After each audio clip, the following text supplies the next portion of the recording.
आज के इस एक्सप्लेनर में हम जिस विषय पर बात कर रहे हैं वो 2026 का अमेरिका इजराइल ईरान युद्ध है। और सच कहूं तो ये अब सिर्फ मिडिल ईस्ट तक सीमित कोई क्षेत्रीय संघर्ष नहीं रह गया है। ये एक ऐसा जियोपॉलिटिकल और इकोनॉमिक भूकंप बन चुका है जिसकी लहरें पूरी दुनिया महसूस कर रही है। आज हम उन अहम रिपोर्ट्स और सोर्सेज का एनालिसिस करेंगे जो बताते हैं कि कैसे इस युद्ध ने ग्लोबल सप्लाई चेन और इंटरनेशनल डिप्लोमेसी को पूरी तरह से हिला कर रख दिया है। तो चलिए बिना किसी देरी के इसे डिकोड करते हैं। अब जरा सोच कर देखिए, क्या होगा अगर दुनिया भर की 20% तेल की सप्लाई अचानक से रोक दी जाए। स्ट्रेट ऑफ हॉर्मुज यानी हॉर्मुज जल डमरू मध्य के बंद होने की कगार पर पहुंचने से ठीक यही स्थिति पैदा हो गई है। ये सिर्फ एक समुद्री रास्ते का बंद होना नहीं है, बल्कि ये वो ट्रिगर पॉइंट है जहां से पूरी दुनिया के लिए एक बहुत बड़ा संकट शुरू होता है। इस पूरे सिनेरियो को अच्छे से समझने के लिए हमने इसे 5 हिस्सों में बांटा है। पहला, रीजनल कॉन्फ्लिक्ट। दूसरा, मानवीय संकट। तीसरा, आर्थिक भूकंप। चौथा, पाकिस्तान का मध्यस्थता में रोल। और अंत में मौजूदा कूटनीतिक गतिरोध। तो चलिए सीधे पहले पॉइंट पर आते हैं, रीजनल कॉन्फ्लिक्ट या क्षेत्रीय संघर्ष। इस युद्ध की शुरुआत होती है 28 फरवरी को, जब अमेरिका और इजरायल ईरान के इंफ्रास्ट्रक्चर पर एक साथ टारगेटेड अटैक्स करते हैं। लेकिन जैसा कि अक्सर होता है, आग सिर्फ एक जगह नहीं रुकती। मार्च और अप्रैल आते आते हिजबुल्लाह और हुती जैसे प्रॉक्सी ग्रुप्स ने इस युद्ध को लेबनान और खाड़ी देशों तक फैला दिया। हालांकि 8 अप्रैल को एक कमजोर सा सीज फायर जरूर लागू हुआ, लेकिन 21 मई के आते आते बहुत ही हाई स्टेक्स और तनावपूर्ण बातचीत अभी भी जारी है। इंटरनेशनल रिलेशंस और हेल्थ एक्सपर्ट्स इसे बहुत करीब से मॉनिटर कर रहे हैं और वो इसे प्रिवेंटिव डिप्लोमेसी यानी निवारक कूटनीति की एक बहुत बड़ी विफलता के रूप में देखते हैं। जब डिप्लोमेसी फेल होती है तो उसका सीधा और भयानक असर आम लोगों की जिंदगी और बुनियादी ढांचे पर पड़ता है। और यहीं से हम आते हैं अपने दूसरे हिस्से पर, द ह्यूमैनिटेरियन क्राइसिस यानी मानवीय संकट। असल में जो आंकड़े सामने आ रहे हैं वो बेहद खौफनाक हैं। रेड क्रॉस का अनुमान है कि अकेले ईरान में 1900 से अधिक लोगों की जान जा चुकी है और 21,000 से ज़्यादा लोग घायल हुए हैं। इसके साथ ही लेबनान में भी सैकड़ों लोगों को अपनी जान गंवानी पड़ी है। और सिर्फ मौतों का ही आंकड़ा नहीं है, विस्थापन यानी डिस्प्लेसमेंट का संकट भी बहुत बड़ा है। ईरान में लगभग 32 लाख लोग अपना घर छोड़ने पर मजबूर हुए हैं। वहीं लेबनान में करीब 10 लाख लोग बेघर होकर बहुत ही ज़्यादा भीड़भाड़ वाले शेल्टर्स में रहने को मजबूर हैं। और सबसे बुरी बात, हेल्थ केयर सिस्टम लगभग चरमरा गया है। मेडिकल इंफ्रास्ट्रक्चर पर लगातार हमले हुए हैं। वर्ल्ड हेल्थ ऑर्गेनाइजेशन यानी WHO ने ईरान में हेल्थ सुविधाओं पर 18 और लेबनान में 28 हमलों की पुष्टि की है। इसके अलावा तबाह हो चुके एनर्जी ग्रिड और वाटर प्लांट से जो जहरीले पॉल्यूटेंट्स निकल रहे हैं, उन्होंने एक नया ही हेल्थ रिस्क पैदा कर दिया है। स्थिति कितनी गंभीर है इसका अंदाज़ा आप इस बात से लगाइए कि WHO ने इस रीजन के लिए जो फंड की अपील की थी उसका अब तक केवल 37% हिस्सा ही मिल पाया है। अब बात करते हैं तीसरे पहलू की, जो हम सबको सीधे प्रभावित करता है, द इकोनॉमिक अर्थक्वेक यानी आर्थिक भूकंप। जरा इस भारी गिरावट पर गौर कीजिए। युद्ध से पहले खाड़ी देशों से तेल का एक्सपोर्ट 12.32 मिलियन बैरल प्रतिदिन था। युद्ध के बाद ये गिरकर सिर्फ 7.83 मिलियन बैरल रह गया, मतलब सीधे 36.4% की भारी गिरावट। पता है इसका क्या मतलब है?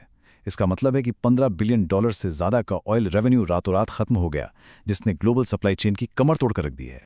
इस इकोनॉमिक शॉक को ऑक्सफर्ड इकोनॉमिक्स ने बहुत ही सटीक ढंग से समझाया है। उनका कहना है कि फ्रेट, एग्रीकल्चर और कंस्ट्रक्शन जैसे सेक्टर्स रातों रात कोई दूसरा ईंधन इस्तेमाल नहीं कर सकते और न ही अपना काम बंद कर सकते हैं। डीजल और जेट फ्यूल की इस भारी कमी के कारण 2026 में ग्लोबल GDP ग्रोथ गिरकर मात्र 1.4% पर आ सकती है। और आसान शब्दों में कहूं तो ये सीधे सीधे एक ग्लोबल रिसेशन यानी वैश्विक मंदी की आहट है। तो आम आदमी के लिए इसका क्या मतलब है? ब्रेंट क्रूड ऑयल $112 प्रति बैरल के पार जा चुका है। समंदर में लगभग 2000 से ज्यादा जहाज फंसे हुए हैं जो आगे ही नहीं बढ़ पा रहे। पाकिस्तान और फिलीपींस जैसे देशों में तो बाकायदा ईंधन की राशनिंग शुरू हो गई है।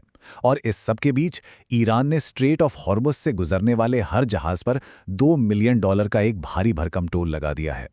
कुल मिलाकर अर्थशास्त्रियों को अब 1970 के दशक जैसी भयानक महंगाई और आर्थिक ठहराव का डर सताने लगा है। अब सवाल यह है कि इस सब को सुलझाने की कोशिश कौन कर रहा है? यहां हमारा चौथा पॉइंट आता है, पाकिस्तान की मध्यस्थता। इस पूरी सिचुएशन में पाकिस्तान एक ऐसे अहम मध्यस्थ के रूप में उभरा है जो सीधे तौर पर इस युद्ध का हिस्सा नहीं है। वॉशिंगटन और तेहरान दोनों के साथ उसके अच्छे संबंध हैं और इसी स्ट्रेटेजिक हेजिंग का इस्तेमाल करते हुए पाकिस्तान सभी पक्षों को बातचीत की मेज पर लाने की पूरी कोशिश कर रहा है।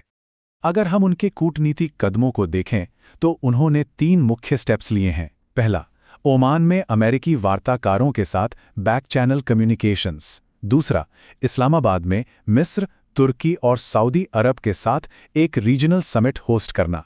और तीसरा कदम है ईरान के राष्ट्रपति के साथ सीधी टेलीफोन डिप्लोमेसी। पाकिस्तान की लीडरशिप एक सीज फायर सुनिश्चित करने के लिए इन मैकेनिज्म्स पर तेजी से काम कर रही है। लेकिन चीजें इतनी आसान नहीं हैं और इसीलिए हमारा 5वां और आखिरी हिस्सा है द डिप्लोमैटिक स्टैंड ऑफ, यानी कूटनीतिक गतिरोध। अभी जो गतिरोध बना हुआ है उसकी असली वजह दोनों पक्षों की बिल्कुल ही ऑपोजिट मांगे हैं।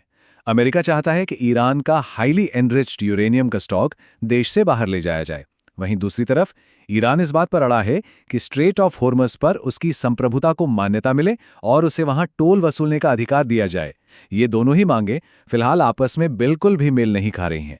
इस डेडलॉक को अमेरिकी विदेश मंत्री मार्को रूबियो का ये बयान बिल्कुल साफ कर देता है। उन्होंने ईरान के समुद्री टोल सिस्टम और अमेरिकी व इजरायली जहाज़ों को ब्लॉक करने के प्रस्ताव को अवैध, अस्वीकार्य और दुनिया के लिए खतरा बताया है। इस कड़े रुख से ही आप समझ सकते हैं कि फिलहाल कोई भी डिप्लोमैटिक डील होना लगभग नामुमकिन लग रहा है। और स्थिति को और भी ज्यादा उलझाने वाले कुछ अन्य फैक्टर्स भी हैं। सुप्रीम लीडर खामेनेई की साफ डिमांड है कि यूरेनियम ईरान में ही रहेगा। हालांकि रिपोर्ट्स बताती हैं कि ईरान की लीडरशिप के अंदर भी न्यूक्लियर कंसेशंस को लेकर काफ़ी मतभेद हैं। इसके अलावा इंटेलिजेंस असेसमेंट्स का मानना है कि ईरान सीज फायर के समय का इस्तेमाल अपने ड्रोन प्रोग्राम्स को फिर से बनाने के लिए कर रहा है और इसमें कथित तौर पर चीन और रूस उसे मिसाइल कंपोनेंट सप्लाई कर रहे हैं।